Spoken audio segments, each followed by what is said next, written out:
When it comes to fly fishers, we have different perspectives on gear and gadgets.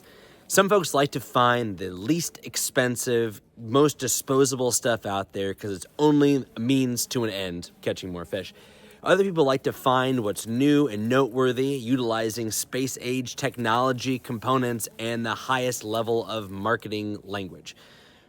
Most of us, on the other hand, like to find things that simply work. The form matters, but the function is most important. And as long as it works for us, we're happy to have it on our pack.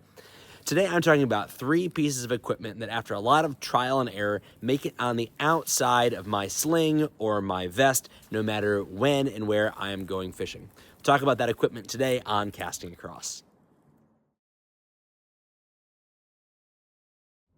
Hi, I'm Matthew of castingacross.com, where I explore the quarry and culture of fly fishing.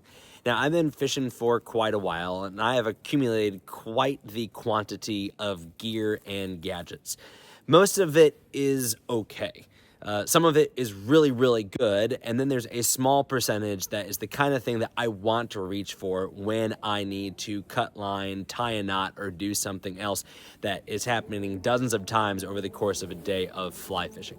So today I'm going to talk about 3 pieces of equipment that have kind of risen to the top. They are in a class, at least for me, above the rest.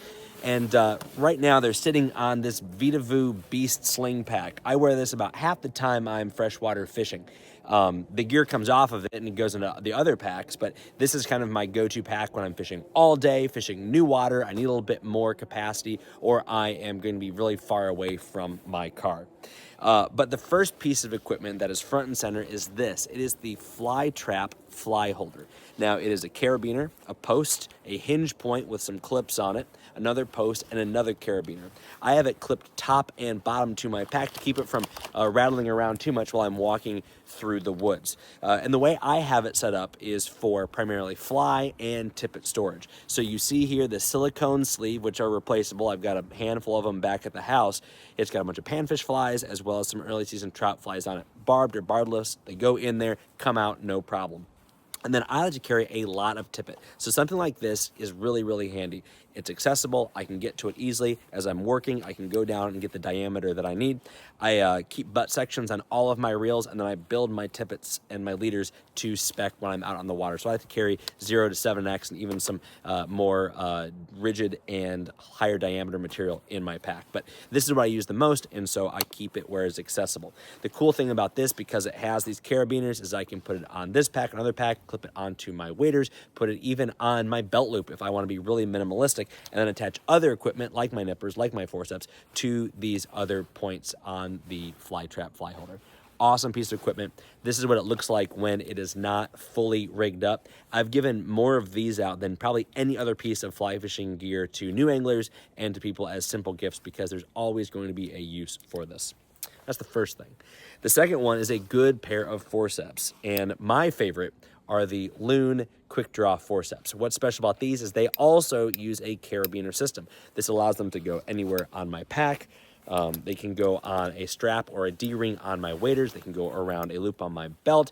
If I am in the boat, I clip them on just some strap or something that's nearby, so I can always have them on hand. I like that because of that carabiner, I can fit up to 4 fingers, and I don't have particularly small hands, inside of them, so I can easily grab if I really want to exert a lot of force, but I certainly don't need that much if I'm just going to be doing something simple like releasing a fish. They have a lot of tension. I mean, these are probably 5 or 6 years old, and they still have quite a bit of tension on them. The inside of the jaws is flat, as well as scissors, so there's not a place to clean out the eye of a hook, and there's also not a special spot for like crimping split shot, but the flat jaws will accomplish that. I'm a really big fan of these. I've got a couple other pairs of forceps that I'm not unhappy to use, but these have been by far my favorite for years and years, and they're not particularly expensive.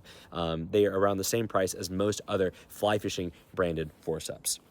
Now on to fly fishing's most controversial gear, and that is nippers. So the pair of nippers I've been using more than any other are the Lid Rig 3.0 nippers. They're a relatively small nipper, and they sit kind of halfway in between those ultra premium high-end $100+ nippers and the kind of bargain bin $20 nippers.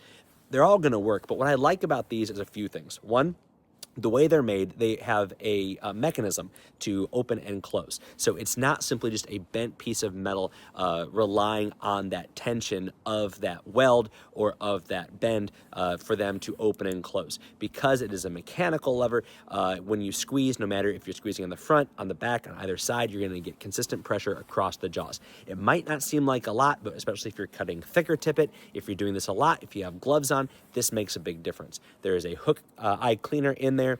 They are pushed apart so that you can always be wide open when you go to make your cut by some magnets, and then those magnets allow it to dock on its little docking station, which includes a hook hone, or a file, if you will, so you can always keep things nice and sharp. Now, this whole little thing is designed to go on the brim of your hat. I don't have a hat, and I'm not going to wear the same hat every time that I go fishing, and so I like to keep it on my pack so I have easy access to it.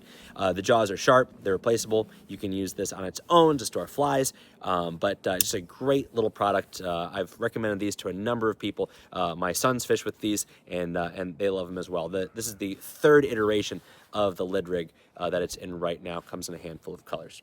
So there you have it. 3 pieces of gear that always come with me if I'm going to be fly fishing in the freshwater. I've got lots of other options for doing all of these same things, and I might utilize those from time to time.